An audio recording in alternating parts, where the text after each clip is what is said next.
Bayou folk, a no-account Creole. 1. One agreeable afternoon in late autumn, two young men stood together on Canal Street, closing a conversation that had evidently begun within the clubhouse which they had just quitted.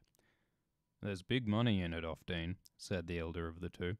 "I would not have you touch it if there wasn't. Why, Patchley's pulled 100,000 out of the concern already." "That may be," replied Ofteen, who was just politely attentive to the words addressed to him, but whose face bore a look indicating that he was closed to conviction.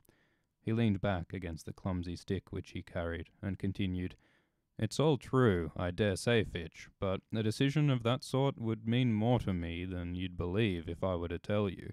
The beggarly 25,000's all I have, and I want to sleep with it under my pillow a couple of months at least, before I drop it into a slot." "You'll drop it into Harding and Ofteen's mill to ground out the pitiful 2.5-cent commission racket. That's what you'll do in the end, old fellow. See if you don't." "Perhaps I shall, but it's more than likely I shan't. We'll talk about it when I get back.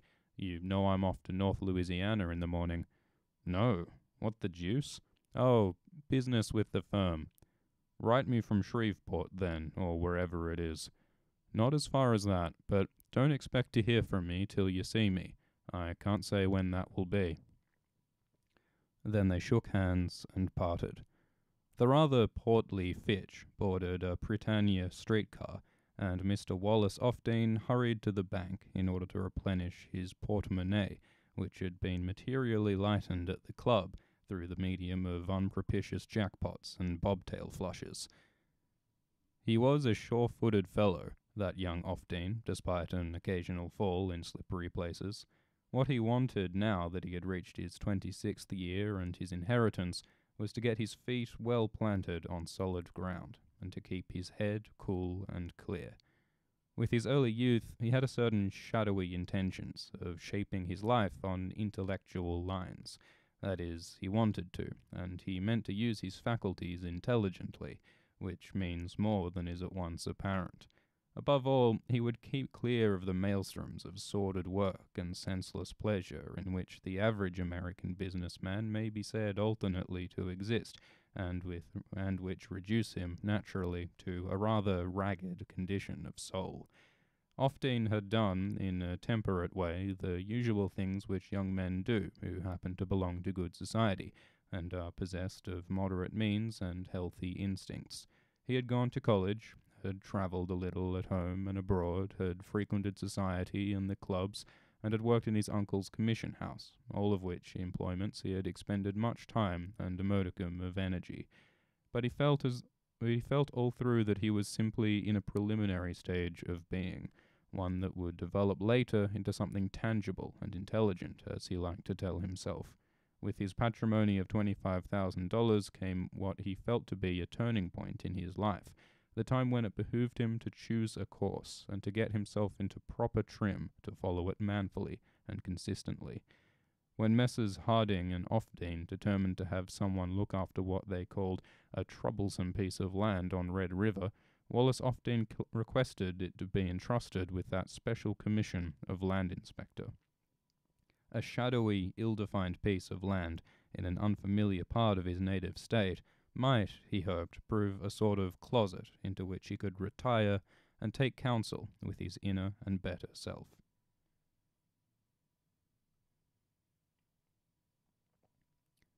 What Harding and Ofteen had called a piece of land on Red River was better known to the people of Natchitoches parish as the old Santian place. In the days of Lucien Santian and his 100 slaves, it had been very splendid in the wealth of its 1,000 acres. But the war did its work, of course. Then Jules Santian was not the man to mend such damage as the war had left. His 3 sons were even less able than he had been to bear the weighty inheritance of debt that came to them with the dismantled plantation. So it was a deliverance to all when Harding and Ofteen, the New Orleans creditors, relieved them of the place with the responsibility and indebtedness which its ownership had entailed. Hector, the eldest, and Gregor, the youngest of these Santian boys, had gone each his way. Placine alone tried to keep a desultory foothold upon the land which had been his and his forefathers, but he too was given to wandering, within a radius, however, which rarely took him so far that he could not reach the old place in an afternoon of travel, when he felt so inclined. There were acres of open land, cultivated in a slovenly fashion, but so rich that cotton and corn and weed and cocoa grass grew rampant, if they had only the semblance of a chance. The Negro quarters were at the far end of this open stretch, and consisted of a row of old and very crippled cabins.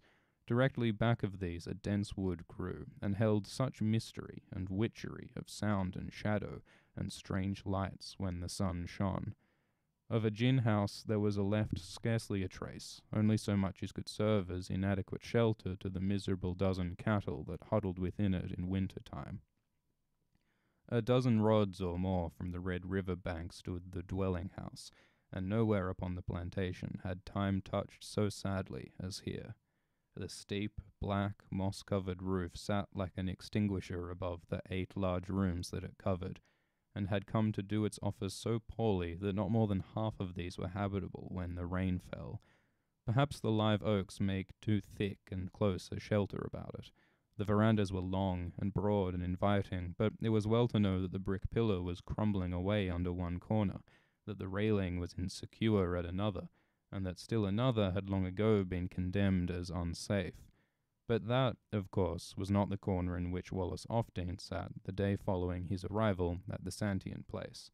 This one was comparatively secure, a gloire de Dijon, thick-leaved and charged with huge creamy blossoms, grew and spread here like a hardy vine upon the wires that stretched from post to post. The scent of the blossoms was delicious, and the stillness that surrounded Ofdean agreeably fitted his humour that asked for rest.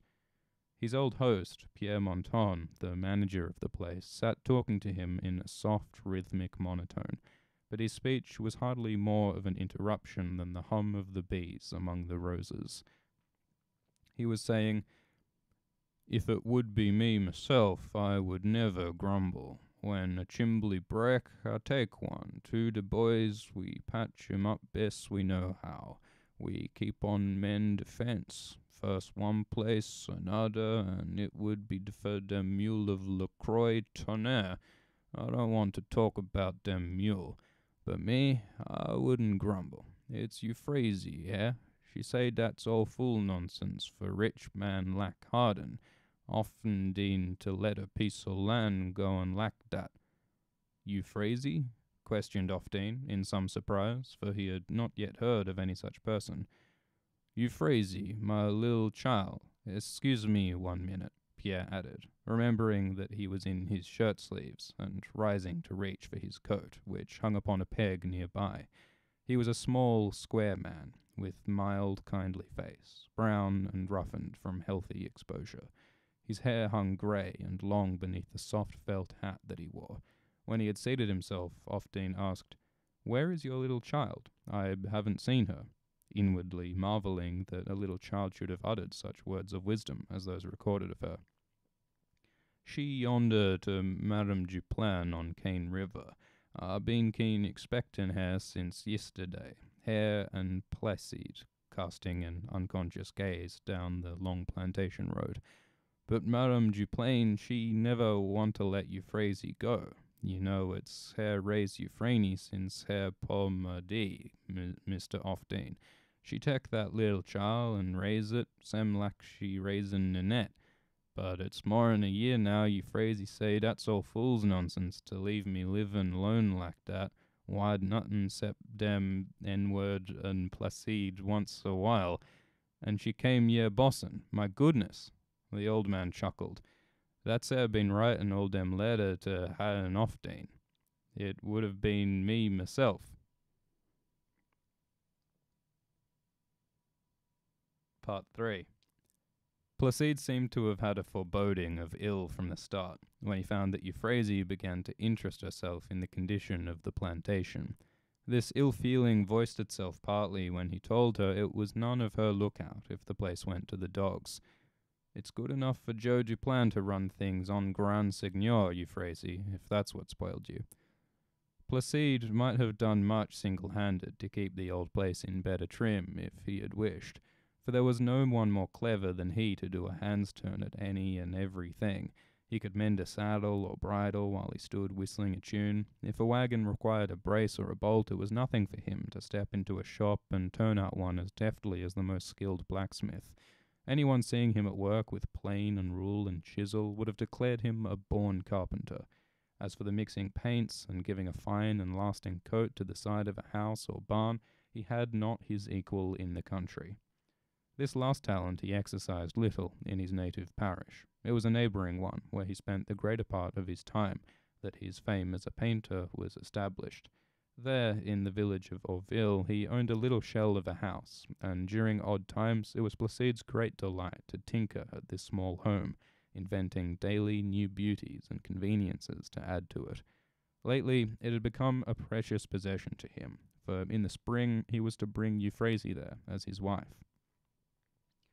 Maybe it was because of his talent, and his indifference in turning it to good, that he was often called a no-account Creole by thriftier souls than himself.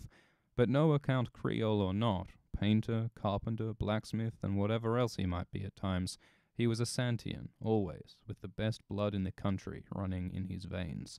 And many thought his choice had fallen in very low places when he engaged himself to marry little Euphrasie, the daughter of old Pierre Manton, and a problematic mother a good deal less than nobody. Placide might have married almost anyone, too, for it was the easiest thing in the world for a girl to fall in love with him, sometimes the hardest thing in the world not to. He was such a splendid fellow, such a careless, happy, handsome fellow, and he did not seem to mind in the least that young men who had grown up with him were lawyers now, and planters, and members of Shakespeare clubs in town. No one ever expected quite so humdrum as that of the Santian boys. As youngsters, all three had been the despair of the country schoolmaster, then of the private tutor who had come to shackle them, and failed in his design, and the state of mutiny and revolt that they had brought about the college of Grand Coteau when their father, in a moment of weak concession to prejudice, had set them there, is a thing yet remembered in Natchitoches. And now Placide was going to marry Euphrasie. He could not recall the time when he had not loved her. Somehow he felt that it began the day he was 6 years old, and Pierre, his father's overseer, had called him from play to come and make her acquaintance. He was permitted to hold her in his arms a moment, and it was with silent awe that he did so. She was the first white-faced baby he remembered having seen, and he straightway believed she had been sent to him as a birthday gift to be his little playmate and friend. If he loved her, there was no great wonder. Everyone did, from the time she took her first dainty step, which was a brave one, too. She was the gentlest little lady ever born in old Natchitoches parish, and the happiest and merriest. She never cried or whimpered for a hurt. Placide never did. Why should she? When she wept, it was when she did what was wrong, or when he did, for that was to be a coward, she felt. When she was 10 and her mother was dead, Madame Duplan, the Lady Bountiful of the parish, had driven across from the plantation, Les Cheniers, to old Pierre's very door, and there had gathered up his precious little maid and carried her away to do with as she would. And she did with the child much as she herself had been done by. Euphrasie went to the convent soon, and was taught all gentle things, the pretty arts of manner and speech that the ladies of the Sacred Heart can teach so well. When she quitted them, she left a trail of love behind her. She always did. Placide continued to see her at intervals, and to love her always. One day he told her so. He could not help it. She stood under one of the big oaks at Les Cheniers. It was midsummer time, and the tangled sunbeams had enmeshed her in a golden fretwork. When he saw her standing there in the sun's glamour, which was like a glory upon her, he trembled. He seemed to see her for the first time. He could only look at her and wonder why her hair gleamed so, as it fell in those thick chestnut waves about her ears and neck. He had looked 1,000 times into her eyes before. Was it only today that they held that sleepy, wistful light in them that invites love? How had he not seen it before? Why had he not known that before her lips were red and cut in fine, strong curves, that her flesh was like cream? How had he not seen that she was beautiful? Euphrasie, he said, taking her hands. Euphrasie, I love you. She looked at him with a little astonishment. Yes, I know Placide. She spoke with the soft intonation of the Creole. No, you don't, Euphrasie. I did not know myself how much just till now. Perhaps he did only what was natural when he asked her next if she loved him. He still held her hands. She looked thoughtfully away, unready to answer. Do you love anybody better? He asked jealously. Anyone just as well as me? You know I love Papa better, Placide, and Maman Duplan just as well. Yet she saw no reason why she should not be his wife when he asked her to. Only a few months before this, Euphrasie had returned to live with her father. The step had cut her off from everything that girls of 18 call pleasure. If it cost her one regret, no one could have guessed it. She went often to visit the Duplans, however, and Placide had gone to bring her home from Les Cheniers the very day of Oftine's arrival at the plantation. They had travelled by rail to Natchitoches, where they found Pierre's no-top buggy awaiting them, for there was a drive of 5 miles to be made through the pine woods before the plantation was reached. When they were at their journey's end and had driven some distance up the long plantation road that led to the house in the rear, Euphrasie exclaimed, Why, there's someone on the gallery with Papa, Placide. Yes, I see. It looks like someone from our town. It must be Mr. Gus Adams, but I don't see his horse. Ain't no one from a town I know. It's bound to be someone from the city. Oh, Placide, I should wonder if Harding and Oftine have sent someone to look after the place at last, she exclaimed, a little excitedly. They were near enough to see that the stranger was a young man of very pleasing appearance. Without apparent reason, a chilly depression took hold of Placide. I told you it was no yer looking out from the first, Euphrasie, he said to her.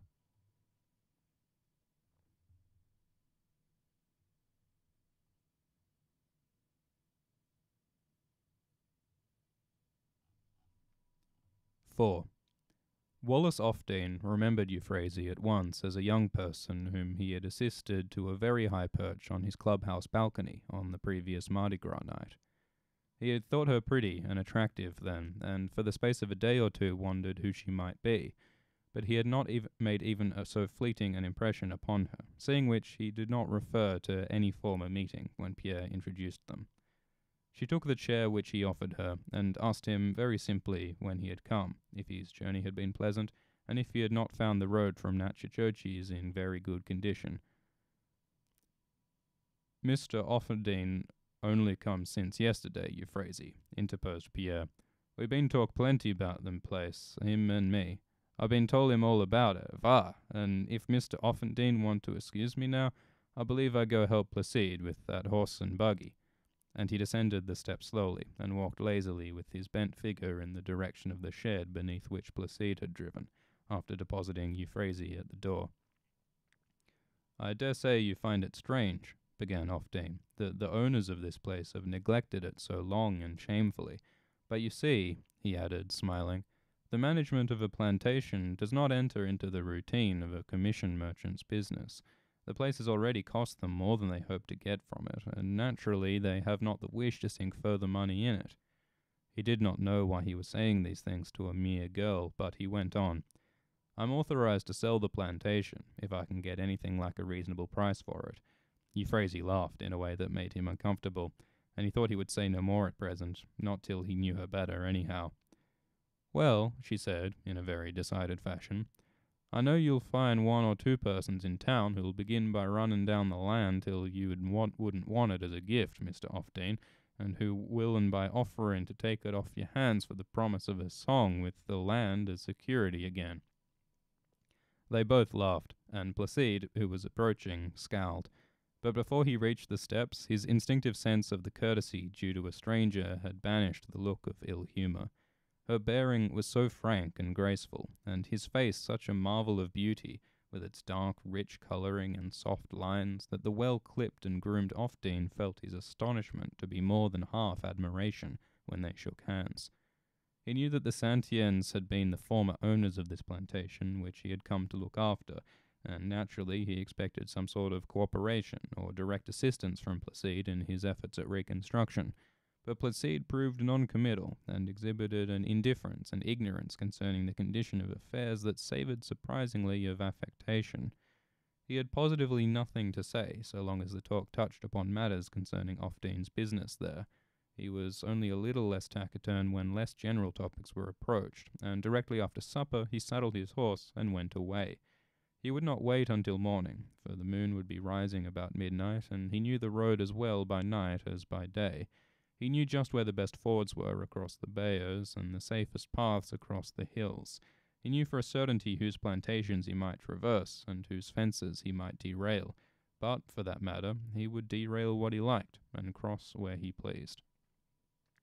Euphrasie walked with him to the shed when he went for his horse. She was bewildered at his sudden determination and wanted it explained. "I don't like that man," he admitted frankly. "I can't stand him. Send me word and when he's gone, Euphrasie." She was patting and rubbing the pony, which knew her well. Only their dim outlines were discernible in the thick darkness.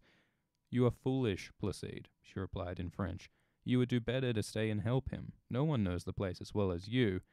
"The place isn't mine, and it's nothing to me," he answered bitterly. He took her hands and kissed them passionately, but stooping, she pressed her lips upon his forehead. "Oh," he exclaimed rapturously, "you do love me, Euphrasie." His arms were holding her, and his lips brushing her hair and cheeks as they eagerly but ineffectually sought hers. "Of course I love you, Placide. Ain't I going to marry you next spring? You foolish boy," she replied, disengaging herself from his clasp. When he was mounted, he stooped to say, "See, Euphrasie, don't you have too much to do with that Yankee?" "But Placide, he's not a damn Yankee. He's a Southerner, like you, a New Orleans man." "Ah, well, he looks like a Yankee." But Placide laughed, for he was happy since Euphrasie had kissed him, and he whistled softly as he urged his horse to a canter and disappeared in the darkness. The girl stood a while with clasped hands, trying to understand the little sigh that rose in her throat, and that was not one of regret. When the shoe regained the house, she went directly to her room, and left her father talking to Ofdine in the quiet and perfumed night.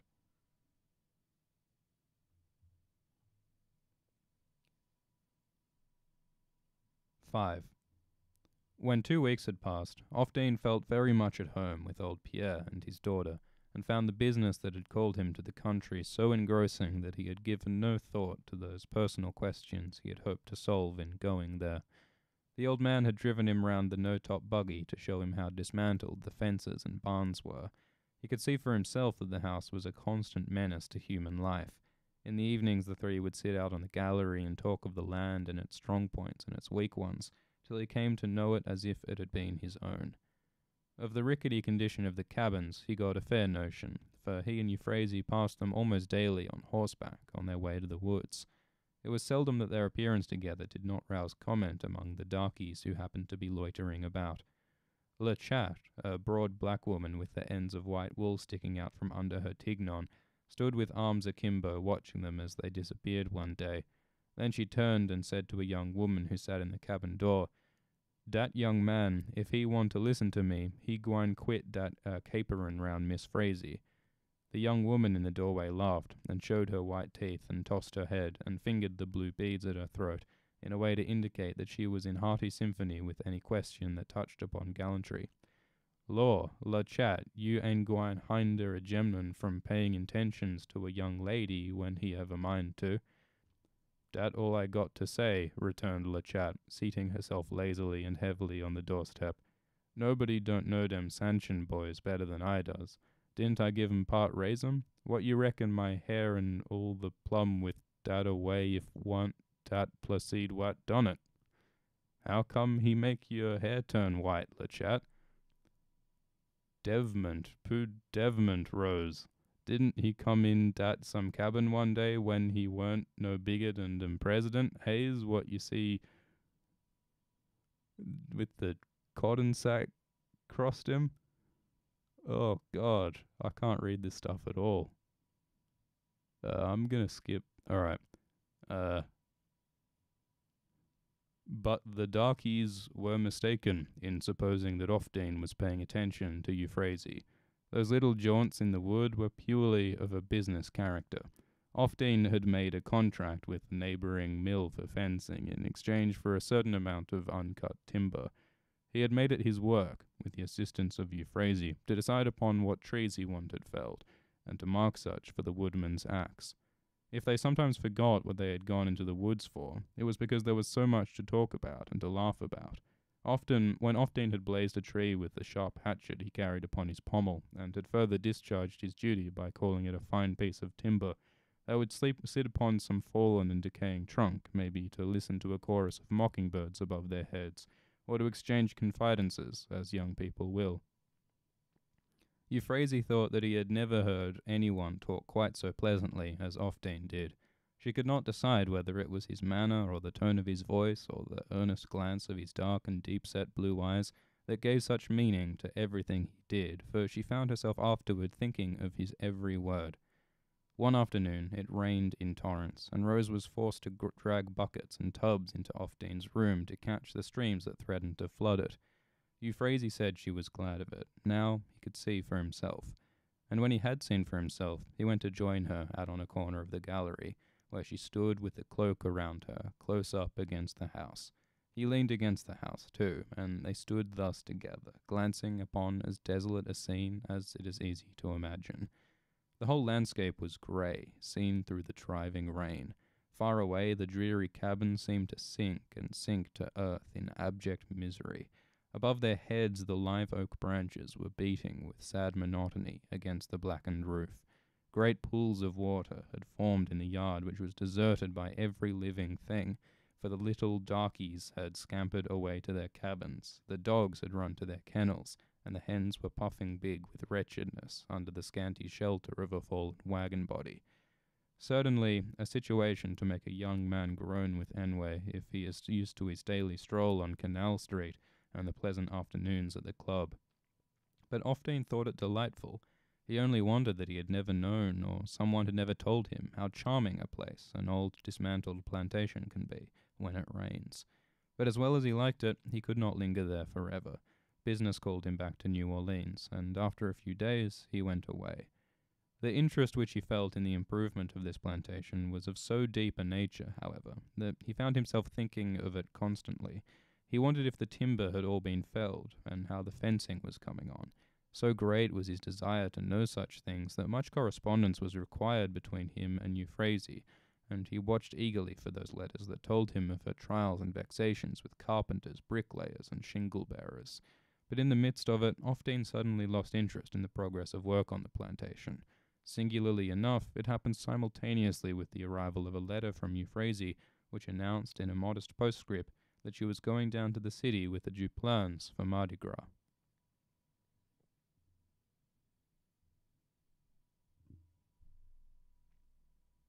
Yeah, I think I think we'll stop there.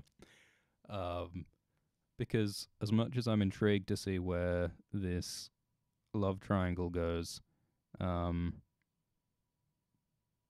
oh yeah, no, that there's a lot of this dialogue that I just literally can't read because of all the abbreviations, all of the way the quote unquote darkies speak. I'm not able to like I don't even know what it's talking about because it's all these like half abbreviated words, and if I try, it'll probably just sound offensive. Um, so I think we'll just end that there. Let me know in the chat. I see some people mentioning buffering is bad. Can you say in the chat, like, is the buffering so bad that it's like unwatchable, or what's like the issue with the buffering? Um, but yeah, otherwise, yeah, we'll read some more stuff later. Something else that I can actually pronounce. But I hope that that was good. I'll let the stream run for a sec, so if you guys have any feedback about buffering or whatever.